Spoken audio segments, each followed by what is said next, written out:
The political philosophies, experiences, and backgrounds of the leaders of Africa are diverse and encompass a broad spectrum. While some have been elected peacefully, others have risen to power through coups or other anti-democratic methods. While some have held their positions long, some are more recent arrivals. In today's video, we will give you another instance of how Traoré has refused to back down as he continuously strikes France. We shall also talk about why young Africans support military takeovers. Make sure you watch this video till the end so you get a full understanding. But before we continue, make sure you like this video and subscribe to the New Tourist channel to get updates on politics in Africa. Every African is now familiar with the name Ibrahim Traoré. It is okay to say that he is already doing so much in the country. In a recent turn of events, Burkina Faso's military leaders have expelled 3 French diplomats, accusing them of subversive activities. The expulsions are the most recent indication of deteriorating relations between the two countries after Captain Ibrahim Traoré took over in a coup in 2022.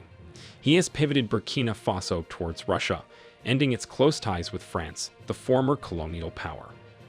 France responded by saying that there were no legitimate grounds for Burkina Faso to expel 3 of its diplomats. The letter to the French embassy dated April 16 stated that the 3 individuals, 2 of whom were designated as political advisors, were declared persona non grata and given 48 hours to leave the country. It didn't go into detail about the charges against them. One person with first-hand knowledge of the incident, who wished to remain anonymous, claimed that the diplomats' expulsion was a result of their meetings with representatives of civil society. Note that 4 French nationals were detained in Burkina Faso last year after being accused of being intelligence agents. The French government took note of the legal proceedings, but rejected accusations that these technicians were sent to Burkina Faso for reasons other than their computer maintenance work. The French Consulate General requested their return to France without delay. International human rights organizations have criticized Burkina Faso's military leaders for suppressing free expression and intimidating opponents while it tries to handle a security crisis brought on by terrorists associated with the Islamic State and Al-Qaeda. Several French media outlets, notably Le Monde and Radio France Internationale, have also been suspended by Burkina Faso. Burkina Faso has made a noticeable step closer to Russia as part of its aim to broaden its alliances. In February, Traoré suspended the issuance of export permits for artisanal and semi-mechanized gold and other precious commodities with immediate effect. Artisanal miners typically sell their gold directly to local traders or middlemen. These local traders or middlemen must have been selling the gold to the French. Things have changed in Burkina Faso and people are beginning to feel it. Russian flags continue to show up during anti-French demonstrations. Moscow is seen as a friend in Ouagadougou, at a time when Vladimir Putin, who has been re-elected for a 5th term as leader of Russia, is no longer welcomed in many parts of the world. People in Burkina Faso are tired of French politics, which is why Russia is popular there now. It was apparent to the Russians that France had handled its turn with Africa badly and had reached a nation that is currently going through a divorce from France. Russia is gaining crucial diplomatic clout in Burkina Faso by shifting its position in regions that have historically been Western bastions. The best part is that it can accomplish this for a lower cost. Note that Russia reopened its embassy last year in Burkina Faso. This embassy has been closed since 1992. While aligning with military regimes in Africa hardly enhances Russia's power over the long term, it is certainly useful for unnerving countries, including the United States, France, and some of the Sahel's neighbors. The reopening of the Russian embassy in Burkina Faso signified a renewed commitment to diplomatic engagement and cooperation between the 2 nations. It provides a platform for enhancing political, economic, and cultural ties between Russia and Burkina Faso. It is no news that Burkina Faso, along with Mali and Niger, have been battling an Islamist insurgency over the years. Burkina Faso is plagued by violence, the same as Mali. Only around 60% of the nation is under the jurisdiction of its government, and the violence is still growing. Similar to Mali, the country's relations with France deteriorated as a result of back-to-back coups in 2022. In Ouagadougou, where the new military administration requested the removal of the French ambassador in December 2022. Anti-French sentiment is likewise deeply ingrained, and demonstrations against Paris are frequent there. Chad has relatively open borders with CAR, Libya, and Sudan, where Russian mercenaries are also active, and officials from Africa, Europe, and the United States have warned that the Wagner Group is expanding into these countries. However, Chad has demanded that U.S. troops leave the country. Squeezing Russia out of Mali and Burkina Faso is not likely to solve the major issues facing the Sahel. Most nations on the continent, especially those in the Sahel, seek more control over how their international, political, and economic affairs are handled. They do not want to be forced into partners by the US and Europe. This issue is exacerbated by some recent statements made by Western capitals on zero-sum geopolitical competition on the continent. Sahelian repressive governments have leaped at the possibility of working with Moscow, but they will probably discover in the future that Russian organizations like Wagner are ineffective in retaking territory that rebels have taken over. Leaders like Traore are strengthened by Russian influence because it gives coup leaders legitimacy in regions where the United States and the West are unwilling to work with local leadership.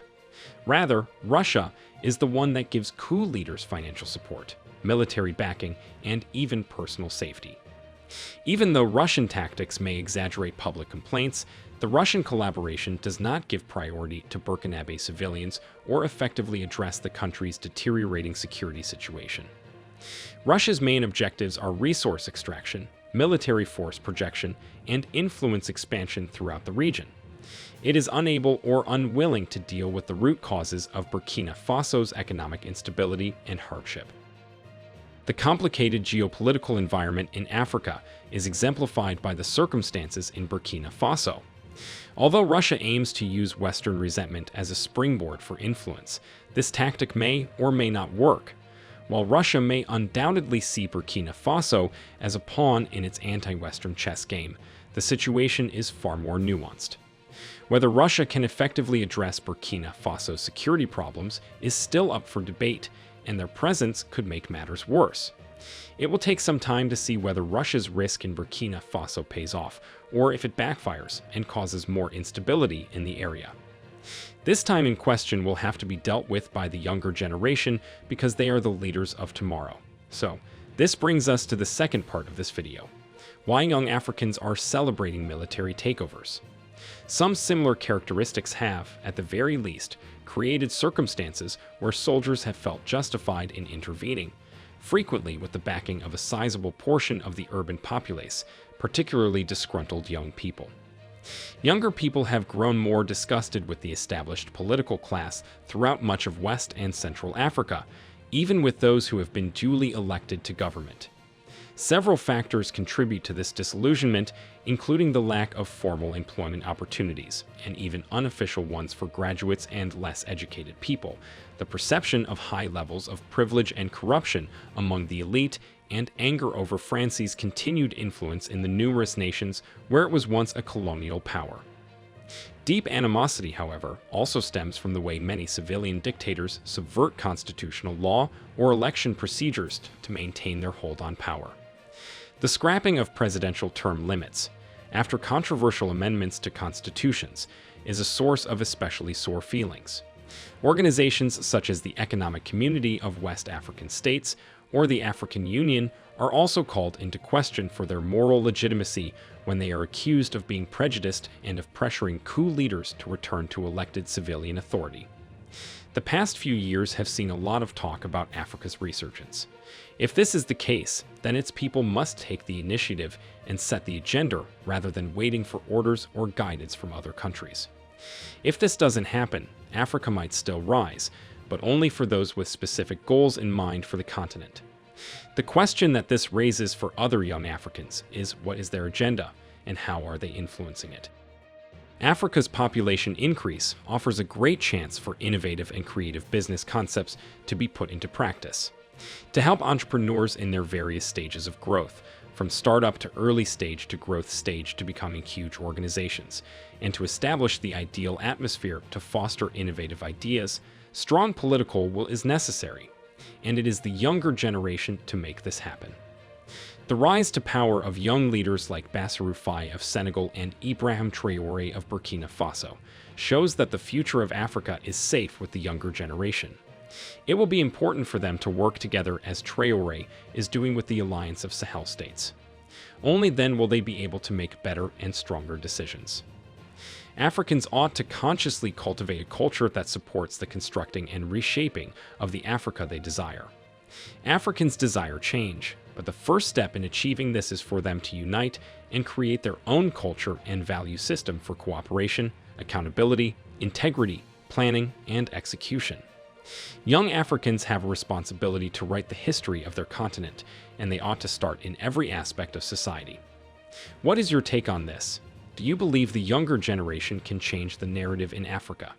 Let us know your thoughts in the comments below. Do not forget to like this video and subscribe to the New Tourist channel.